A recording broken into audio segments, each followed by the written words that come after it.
This segment, though, coming up by Jim Gilmore, this is a highly coveted segment. All my advertisers want me to do their live read or Jim Gilmore. They all compete. They say, when is Jim Gilmore coming on? That's the one we want you to do our promo on. So, Jim Gilmore, this is for you. Mark Livingstone or Cornerstone First Financial, I tell you what, if you're in the market for a mortgage, refi, or reverse mortgage, you got one call to make, and that is Mark Livingstone, because his team at Cornerstone First Financial are the mortgage professionals that I recommend. Plus, he loves Jim Gilmore, right? So he said, be sure you do my promo when Jim Gilmore comes on. So if you like Jim Gilmore, you're going to like Mark. Plus, he's been with me for 8 years. That's a long time. That's like a marriage. We've been with each other a long time. He's a great guy. 202-625-1221. 202-625-1220. You're going to get the best rate, the best service. Plus, if you don't qualify, even better, he'll take care of you because he's got his own funding that comes from him. This guy's really good at what he does, but he loves his customers, and that's the main thing. You're going to save money. 202-625-1221 or go to cornerstonefirst.com. Cornerstonefirst.com. Yes, sir. Let's go to former governor, Virginia. He was there during 9/11. Governor Jim Gilmore. Governor, great to have you with us. Good morning, John. Great to talk to you as always. So your friend Tim Kaine votes for Mike Pompeo for CIA director, and so does DiFi. And now they turn around on the Foreign Relations Committee, and they're voting no for him for Secretary of State. And they're saying because they don't think he's a diplomat. Well, President Trump won. Mike Pompeo, look at his record. West Point, first in his class, Harvard Law School graduate, congressman, CIA director. When he was in the Army, he walked the Berlin Wall. He patrolled Checkpoint Charlie. I mean, how can you get a guy more qualified? And aren't they playing politics with this, Governor? Well, also, he's been director of the Central Intelligence Agency for a year, so that means he's been at the top of understanding what's going on worldwide, confidential information that's available to the president. He's certainly very well qualified. Look, I think there's two things going on here. One is that the far left, which today controls the Democratic Party, is directing the Democratic Party to do anything against Donald Trump that they can. And this is just a continuation of this anti-Trump program.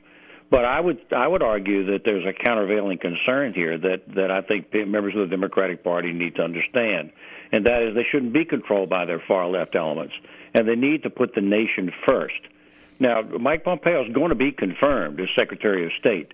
So do they really want to send him into foreign capitals on behalf of the United States with a non-recommendation from the Foreign Relations Committee? I don't think they do, and I don't think they should. It's not in the best interest of the country. And I think the people of the United States ought to judge the far left as to how they're behaving, not just for their political purposes, but for the interests of the nation. I think it's despicable. I mean, what is Tim Kaine's objective here? I mean, look, I have the center on my show a lot, and I know he ran for vice president. There's a partisan atmosphere going on. But, I mean, you're supposed to be a statesman. Why would Tim Kaine, who voted for Pompeo, for CIA director, the guy just went to North Korea in a secret meeting to negotiate the platform for what could be an historic meeting between Kim Jong-un and President Trump, why would Tim Kaine now turn around and vote no? Like, what is the purpose of that?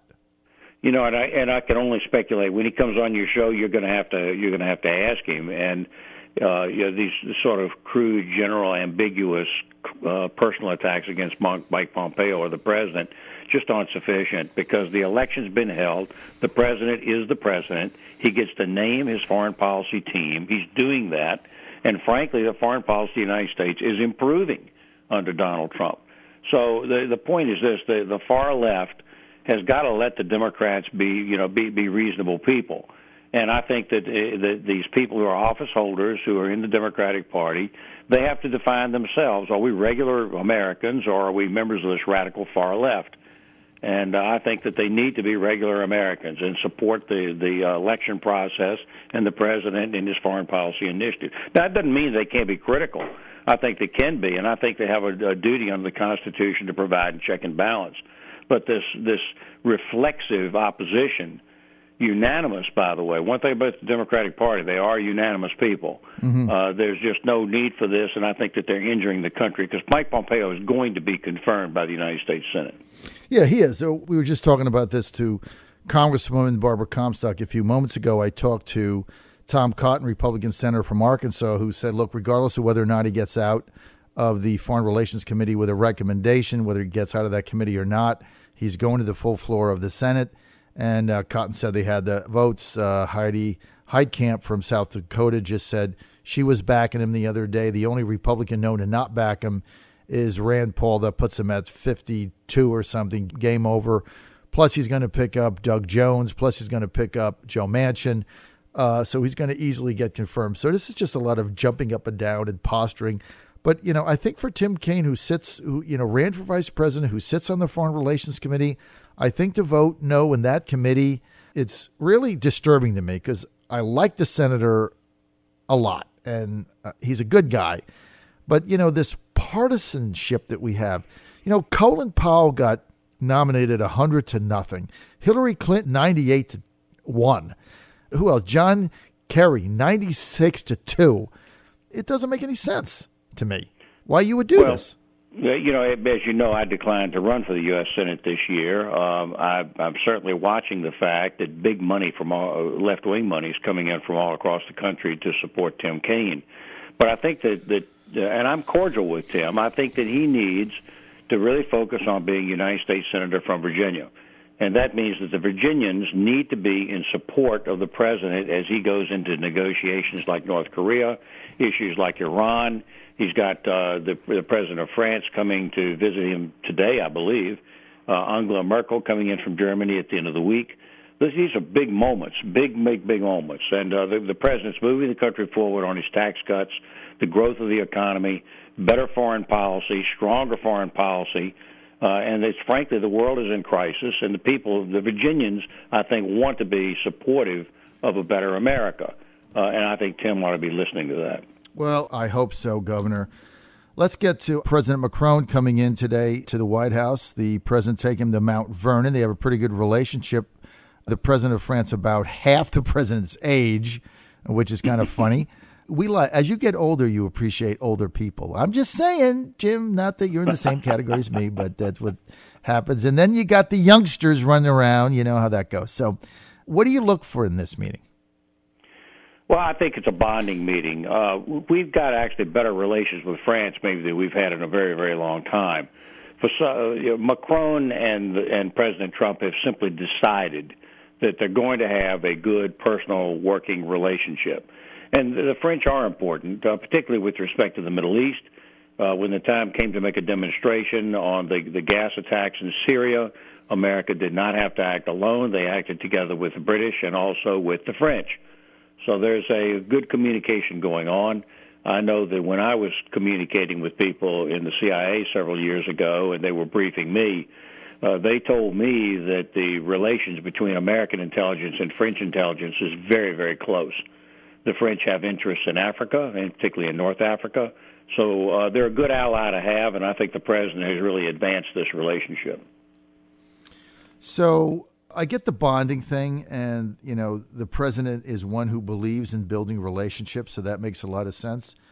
Are there any key issues that you think the president here wants to get resolved? You think he'll bring up the trade deficit we've got with the European Union? You think he'll bring up the refugees, things of that nature? Or do you think it's just let's build a relationship to go forward? Also, you got the Paris Accords, which the French president is upset that we pulled out of.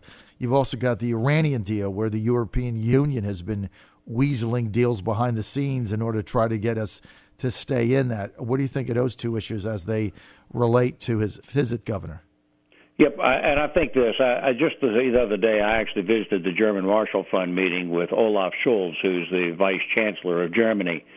And it reminded me that the French and the Germans are actually the bulwark of the European Union at this point. They're actually standing together, which historically, by the way, the French and Germans, as we know, famously have not stood together. Right. But they are now. And what I believe that these issues will come up is this. I think that that the president is going to be in a position to explain that there's got to be an equal and level playing field on trade issues. And that was a point, once again, that I thought that the Vice Chancellor of Germany missed, actually, frankly. I think that he raised several points, but his third point was we have to look after working people. And I was thinking, yeah, German working people. What about American working people? Right. And this is what the trade imbalance means: you employ more Germans or Frenchmen, and you employ fewer Americans. Well, the people of the industrial Midwest have spoken on this, and they want a president who's going to bring the jobs back to the United States. We've seen that decisive action. We've seen a tax reform bill, which has passed, which now is producing economic growth in the United States that's better than the stagnant years that we saw when the far left was running the show. And now we're seeing, I think, more investment and more jobs and more opportunities. And that, by the way, adds to American strength, which we have to have in the international field. So I think we're on the right track. I will look forward to seeing exactly what whether anything really substantive is going to come out of this meeting. But I think that there's value in bonding between the Americans and the country of France. Well, we'll see how it plays out. I'm going to be there at the joint press conference Tuesday morning. I believe it's 9 a.m. It's very early. Be at the dinner? Can you get me a ticket to the dinner? I should get you a ticket to the dinner in Mount Vernon, right? I should be able to do that. I'll work on it. Or the German one at the end of the week. That'd even be better. I know. Well, that one's a little bit easier. The French one seems to be in high demand for some reason. Governor, well, I have no idea. The food will be good. Well, because it's at Mount Vernon. But yeah, I'll see what I can do for you for that. And we'll see. We'll see if I can get that negotiated for you. Certainly, I'm sure if I call up there and mention your name, they'll all over it. You bet. Go ahead. I'm listening. Go ahead. They'll be all over it. So listen, we're almost out of time, but I got to ask you this. 2 weeks ago, I didn't think the Republicans had any chance of holding the House, but now the Democrats are coming out. And they're begging, they're saying, elect us and we will stop the economic prosperity and we're going to raise your taxes and repeal the Trump tax cut. I mean, what are they doing? That's crazy. Yeah, I think that what we have to do is make it very clear to the people of Virginia and to the people of the United States the difference between the directions of the two parties. And what we're really seeing right now is genuine movement in the international field positive towards the United States. Look at this North Korean issue. It's moving in the right direction, although we could spend a whole hour just talking about the Korean issue.